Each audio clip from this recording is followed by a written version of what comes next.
Hello, thank you for joining me today for this class, Essential Oils for Everyday Living. I am a nutritional health coach and I work for Natural Grocers. I work for the one on North Academy in town. And so I'm happy to be able to offer these classes and work with the Pikes Peak Library District. If you like this class and are interested in joining some other classes from Natural Grocers, I'm offering free classes in the store now. So coming up in June, I've got two classes that you might be interested in. One on June 21st, it's a Tuesday at 5 p.m. And it's called Protect Your Skin from the Inside Out. So I'll be giving you some tips on foods as well as some supplements that really support the health of our skin.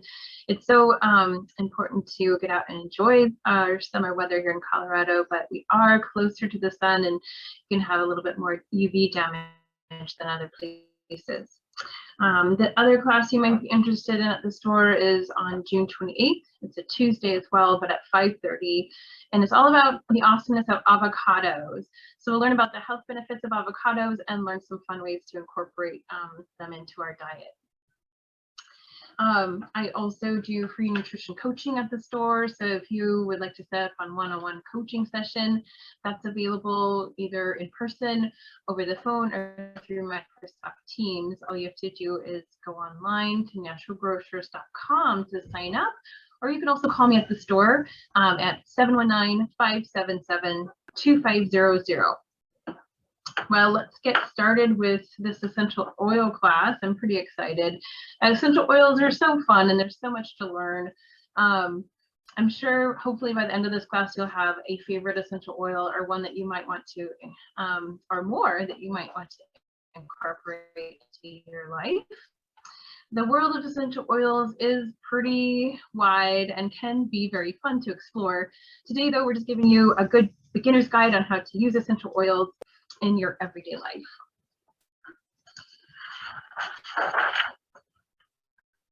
Before we do jump into that, I do want to remind you that this class is not intended to diagnose or treat or mitigate any disease. And if you are taking any medications, just make sure that you're checking to see if there's any possible interactions before you start any new dietary supplements or any new foods. Check with your pharmacist or your doctor to make sure that there aren't any interactions. I have worked for Natural Grocers for 20 years, and it's a great company to work for. They really emphasize nutrition education and want to offer that free for their customers so that you have the knowledge to support your own health. Natural Grocers also really has great high quality standards. We truly are a health food store. We only carry 100% organic produce. Our meat, dairy, and egg department really reflects that as well.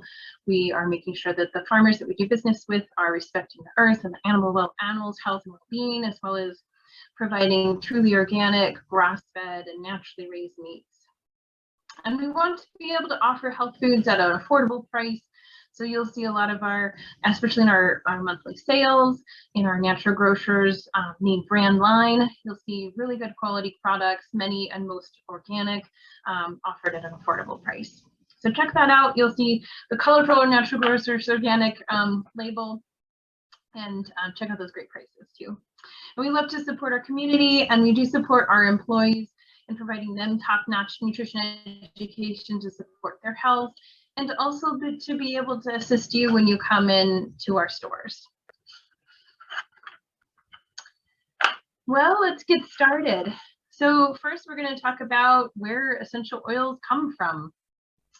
All essential oils are coming from some sort of plant part, whether it's the leaf, the stem, the root, the flower, the peel. They're the part of the plants that bears the aroma or maybe the flavor of that plant.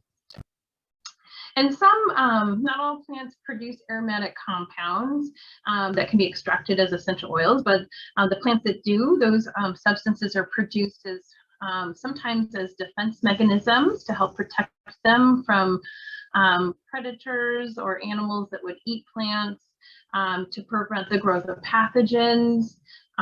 Some essential oils are produced by plants to repel pests. and also to attract pollinators too. The flowers or, their sweet smell attract bees and other pollinator insects. On average, essential oils can contain about 100 different naturally occurring chemical compounds. And we can use essential oils in a lot of different ways. In body care products, we may add it as scent or for therapeutic benefits. You can use it as a natural kind of perfume. You can use it for aromatherapy in your home. The food industry uses it more as preservatives and for flavoring. But in your home, you might use it for cleaning or for a non-toxic scent. I'm truly amazed at how essential oils are made. Oftentimes you use like pounds of this product to get just a tiny little drop of oil. But all essential oils are nearly extracted from every part of the plant that can have an aromatic oil. I mentioned flowers, but also stems, the needles when it comes to pine, or like rosemary, twigs. Resin sometimes is extracted. When it comes to like frankincense oil, I think of the resin, the wood or the bark. Sometimes I think of that for cinnamon, and then seeds. So some plants can yield more than one essential oil, which is kind of interesting. For example, neroli comes from the flowers of the bitter orange plant, and then petitgrain, which is a different oil, comes from their leaves. And then the orange oil comes from the peels of those oranges. So different parts of the plant providing similar but different essential oils with completely different names. There's a couple of different ways that companies extract essential oils, and there's some that you want to make sure that you can look on the label and find out how they're extracting it to make sure that they're doing a good job and not damaging the oil and not leaving you with a bunch of solvents in the oil. So the most common method is steam distillation, and that is a method that exposes plant matter to like a concentrated steam, and that releases those aromatic compounds, and they're collected. So the oil's then separated and collected, and then what remains often is like a little, what they call a hydrosol, so a watery extract, which contains a little bit of the essential oils. Those hydrosols are kind of the watery constituents of the plant. And those are things like, rose, lavender hydrosol, and you can actually utilize those too, especially if you're really sensitive and the oil might be too strong for you. You can use a hydrosol because they're a lot more diluted, but you still get a little bit of that scent.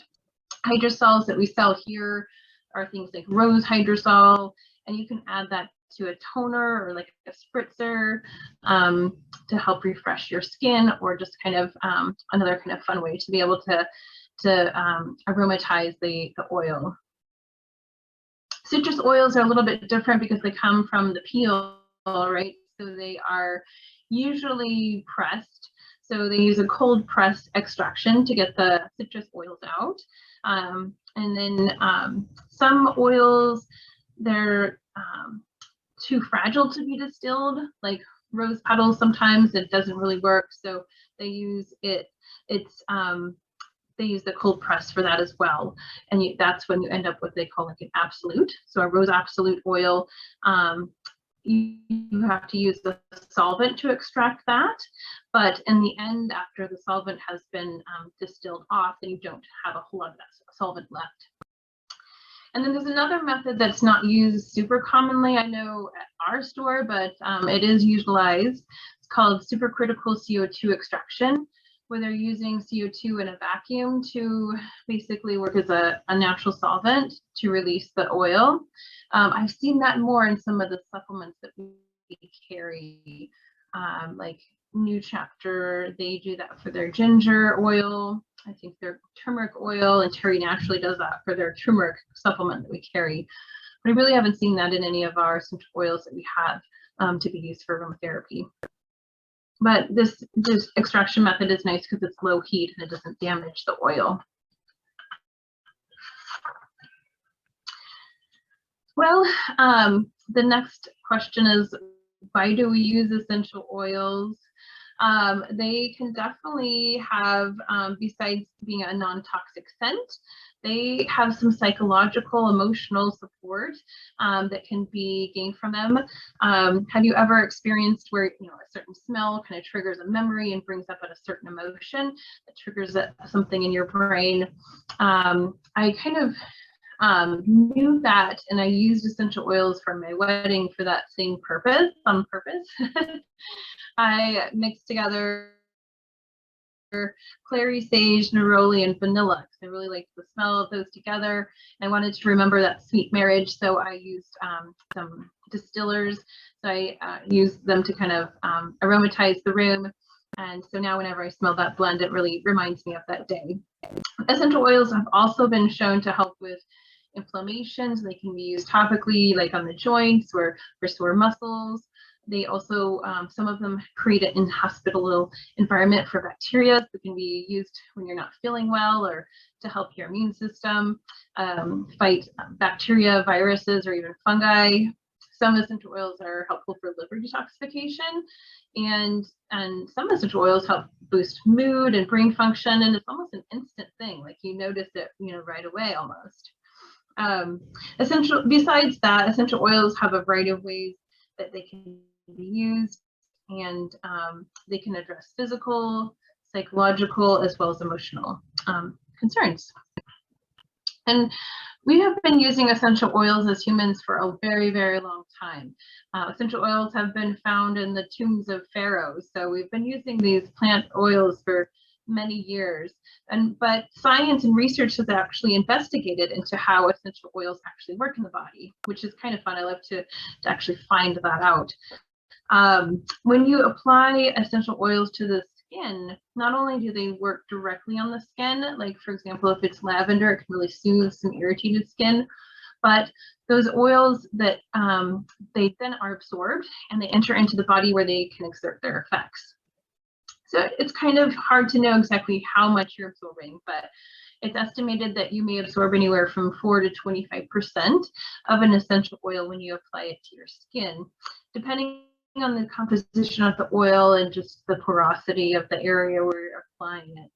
But this allows essential oils to directly enter the bloodstream without having to go through the digestive tract. So that usually is the preferred method for aromatherapists to use massage or put oils on the skin using a carrier oil versus ingesting them. We'll talk a little bit more about that, but when you ingest an oil, not only is it could be very strong and irritating for mucous membranes, but it gets metabolized to the digestive tract and the liver, and sometimes gets eliminated before it even gets into the bloodstream. So applying topically to skin is probably the best way to utilize the body therapeutically. So when essential oils are inhaled, they interact with the cells at the back of the nose, and these aromatic molecules then kind of stimulate changes in the brain, and they help with mood by supporting the production of neurotransmitters like dopamine or endorphins and serotonin, all of these things that really can regulate how we feel. So that's kind of cool how science has shown that we actually can affect our brain chemistry with essential oils. There's also a variety of ways to use essential oils. You can purchase a diffuser and use that to help release the compounds into the air. Also, diffusers kind of help purify the air or moisturize the air usually. You could place a drop or two of an essential oil on a tissue and inhale that tissue. If you're choosing an oil that's relaxing, you might want that for helping you sleep. You might drop a drop on your pillowcase so you can inhale it right there, or even take a little bit and massage it with some carrier oil and rub it on like your temples or your neck to help relax you.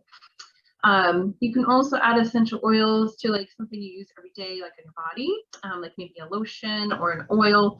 You can also mix it into like a liquid body soap if you're using that every day. And a good rule of thumb for that is maybe 10 to 20 drops per ounce, because essential oils again are very concentrated, so a little goes a long way. And then you might even be interested in making your own homemade body care products if you're sensitive or you just really like to know what goes into your body care products. Essential oils are often used to make things like lotions or balms, or like other like creams or masks. So fun thing to use when you're do-it-yourself body care products. For therapeutic use, you can apply, when you apply essential oils on the skin, just make sure that you are using a carrier oil. You really don't want to apply it directly. So carrier oils can be a variety of different types. You could use just extra virgin olive oil if you have that at home already. You could buy some other oils that are really great for the skin, like almond oil or avocado oil, grapeseed oil. All those work really well. So you want to use about a tablespoon with maybe 1 or 2 or 3 drops of essential oil. And if you're going to rub them on the soles of your feet, some people like to do that, or other areas of the skin. You can even add a couple drops to your bath water to really create that relaxing environment in the bath. You can add like lavender, chamomile, or any of your other, but make sure you're researching to find out if it's okay for the skin, or just do a little test patch first to make sure that you're not irritated by that essential oil before you jump in a big bath full of it. And again, you just put a couple drops, like anywhere from 5 to 10 drops of an essential oil in a full tub of bath water. You can also mix essential oils in like a distilled water spray bottle for cleaning, for pest repellent. I use something like this that we sell here for cleaning. I just mix it with water, and then I put some essential oils like lemon or grapefruit, something that's kind of uplifting for when I'm cleaning shelves here. But this can also be used to disperse oils. Like peppermint's a great pest repellent, like for ants or spiders. You can put peppermint in this and spray it around your house in those dark corners where the spiders tend to hide out. I like to mix up something like that in the summertime for my skin. I'll fill this with distilled water and aloe vera, and I'll put a little lavender in there. It's really soothing to spray on like sunburned skin or irritated skin from the sun. And then also for cleaning the areas of my bathroom that stay really moist and might grow mold, I'll mix up some vinegar in one of these and then put grapefruit oil. Grapefruit is one that's really great for helping with mold growth. So I'll spray this in those areas. And then for like cleaning my toilets, I'll use clove oil. Clove oil is a pretty strong antimicrobial and kind of covers a lot of those cleaning needs.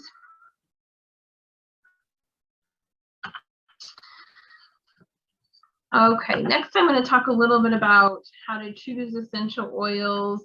Luckily, at Natural Grocers, we really have high quality standards, and we make sure that all the lines that we carry are meeting those standards, that they are meeting the certified good manufacturing practices standards that was established by the FDA, and also verifies the identity and purity of each essential oil batch using different tests. Tests like gas chromatography, infrared spectroscopy, refractive index, and specific gravity. So those types of tests are chemical tests to verify that there are certain constituents that are supposed to be in the essential oils. And they also may test to make sure that essential oil isn't full of like pesticides, herbicides, or solvents, or things that you don't want in there. So all the companies we bring in, including our Acacia, the Now brand, we carry the Now essential oils, we carry Windermere, we carry a couple different lines, and they all have to meet those standards. So another thing to look for when you're looking at the label, there's a couple things. This one I have here is rosemary from the Now brand, and it says 100% pure rosemary, and then underneath it has the scientific or the Latin name of the plant, Rosmarinus officinalis. So that's important to know, because there may be different varieties of different, like even within the rosemary family, there might be different varieties and that have different functions. So that's kind of great to have that on there. And then also the country of origin is something that's interesting to know on a essential oil. The Now brand does not have it listed. You you can contact them to find out their country of origin. They do know, they follow. I think Auricacia and Windermere, some of the other brands we carry, will even list that origin on the label. And then the part of the plant that's used should be listed on there. So, and then the extraction method. So right here it says extraction method, steam distilled from the tops of the plant. So it tells you where it's coming from and how they're distilling it. And even lists some benefits, purifying, uplifting. So it's kind of fun. Gives you a lot of information when you're looking at essential oils versus just like being blind as far as what to do with it. And then also, if and looking to make sure it says 100% pure. Most of them say this. We'll talk a little bit more about sometimes when they're diluted, but it should tell you what percentage of the oil is in there. Sometimes it might be only 20% if it's a more expensive oil. And there really are no standards established for the quality of essential oils. So terms like therapeutic grade, pharmaceutical grade, or food grade really don't have any legal requirements. For their use. They're not necessarily ensuring quality. In fact, the manufacturer can use these terms regardless of the quality of their oils. So really, those are just marketing terms.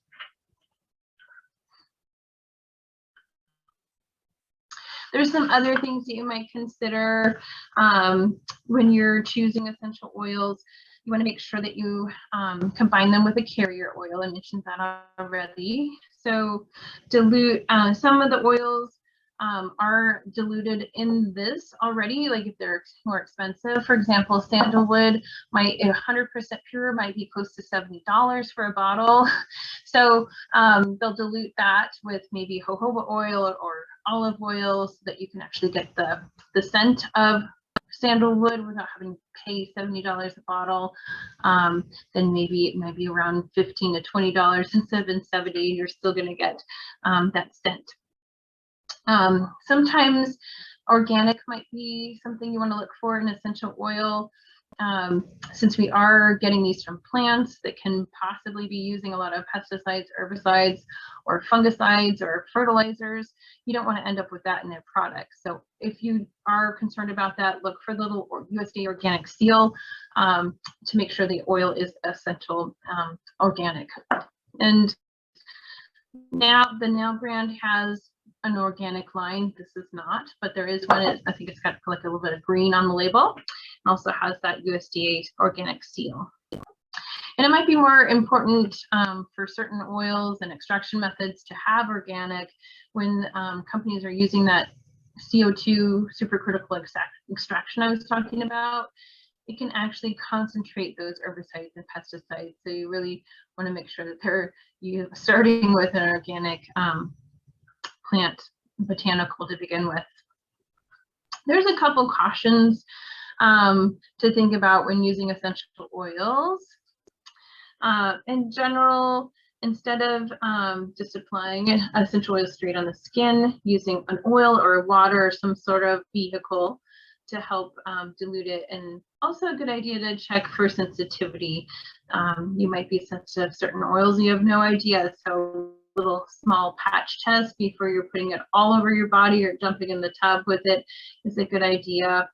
And then maybe with babies, with young children, you might use essential oils sparingly or not at all. You might want to find a good reference to look up and find out if there are any essential oils that would be okay to use for kids before you're just using anything on them. And also use extra caution when you're pregnant or lactating or with the elderly and the very frail. Same thing, make sure you get a reference. I know there's a good book out there, The Complete Book of Essential Oils for Mama and Baby.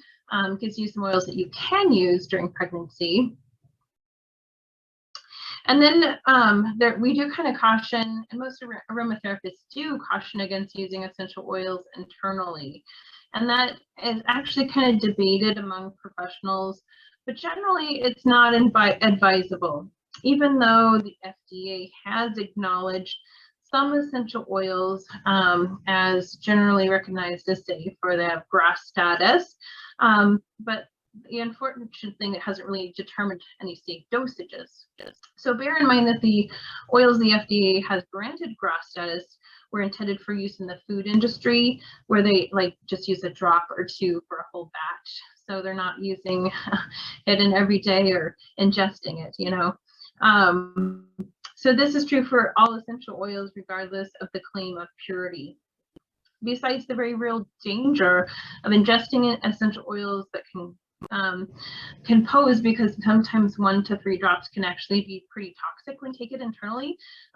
Most professionally trained aromatherapists do feel that internal use of essential oils is actually inferior to topical or inhalation, just because of how the body may metabolize those oils super quickly, going through the digestive tract and maybe the liver clearing out those oils before they really get a chance to work in the body. Plus, they are so strong that they might irritate your mucous membranes in your stomach or intestine. There are some oils that you want to be aware of that might make your skin more phototoxic, meaning that you might be more sensitive to sunburn if you put them on and then go out in the sun. So it's definitely a good idea to be aware. Things like the citrus oils, lemon, lime, mandarin and orange, angelica, bergamot, and grapefruit are oils that you don't want to put on your skin before you're going out in the sun. They can actually cause burns very quickly. So use them on a cloudy day. I definitely don't put them all over if you're wanting to go out in the sun.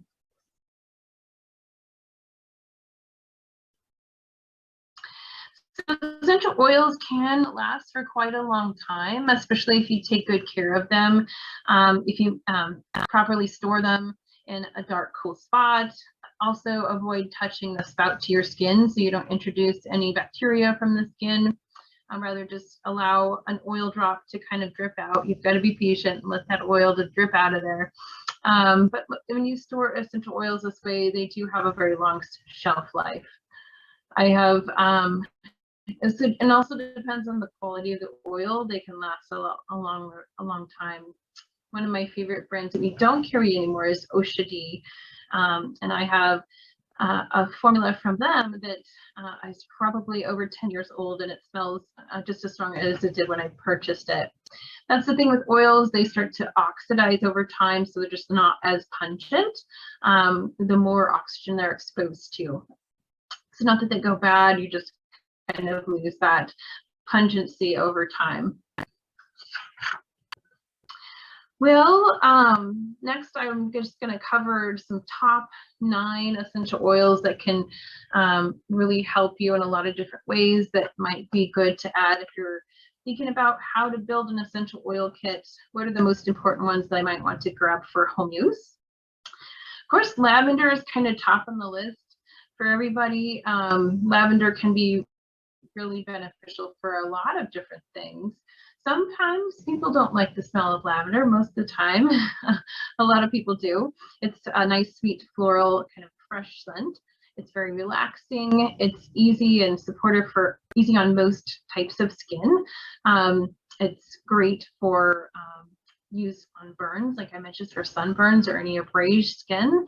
You can throw it in the laundry and with your sheets to help keep them smelling great and be relaxing for sleep. And lavender also has antimicrobial properties, so it's another benefit to it. The next oil you might want to have in your home is tea tree, also called melaleuca. I'm not a huge fan of the scent of tea tree.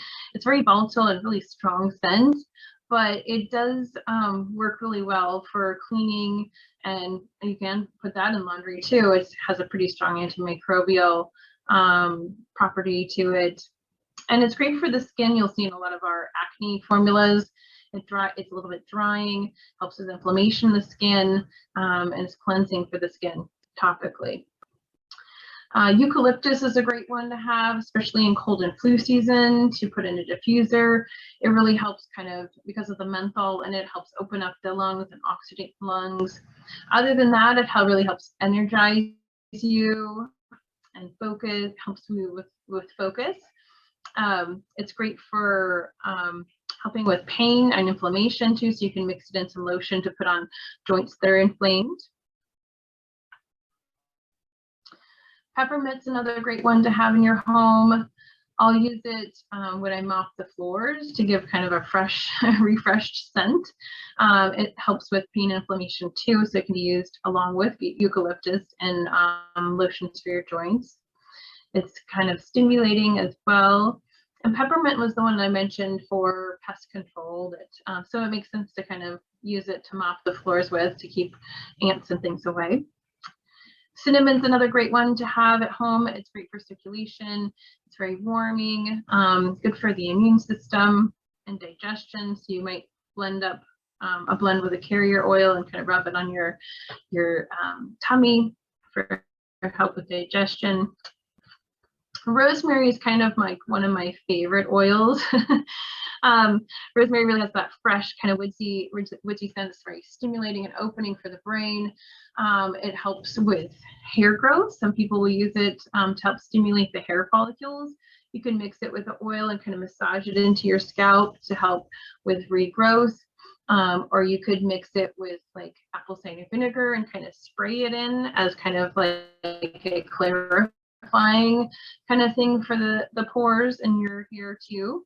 But it's energizing, good for respiratory health as well. It also has kind of that menthol and kind of opening scent for respiration. And then lemon and orange, I love to use for that kind of fresh, citrusy, kind of fruity scent for cleaning. It's very uplifting. Orange is often used in cleaning products, but orange is great for lymphatics and circulation and great for kind of purifying the body. And then finally, chamomile. I think of chamomile mixed with lavender for relaxation. I'll put it in the bath for a nice relaxing bath.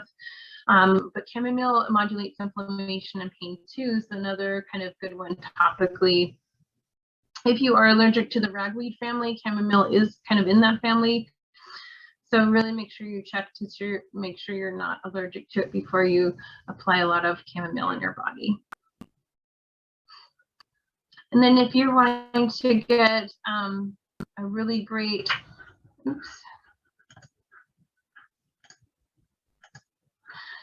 resource, we've got a lot of great books on aromatherapy to give you more information on all oils, how to use them, recipes, how to use them therapeutically for mood, for hormone health, for joint health. This book, The Complete Book of Essential Oils and Aromatherapy by Valerie Ann Warwood, is a great one. It's pretty complete. We also carry the Essential Oil Complete Reference Guide. It has a lot of recipes for different do-it-yourself body care applications. And then this book, The Organic Body Care Recipes, is another great one that we carry. I'm sorry, I don't know why that keeps happening. With lots of recipes to use essential oils in anywhere from deodorant to body powder to sugar scrubs or cleansers for your face. So it's a great book as well. There is a resource you can take advantage of. There's a handout that you can go back to remember some of the information I presented today. It's called Essential Oils, and it talks about a lot of the information I've presented. And there's also a recipe handout for some do-it-yourself body care recipes. One of my favorite recipes on there is the sugar and salt body scrub. Right now, it's springtime, it's a good time to exfoliate the body to kind of get rid of all those dead, dry skin cells from the winter time.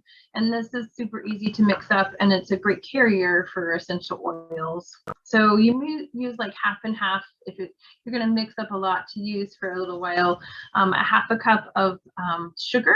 I just use Arbol organic sugar and a half a cup of sea salt. And then you use about a third a cup of your carrier oil. I like to use grapeseed oil.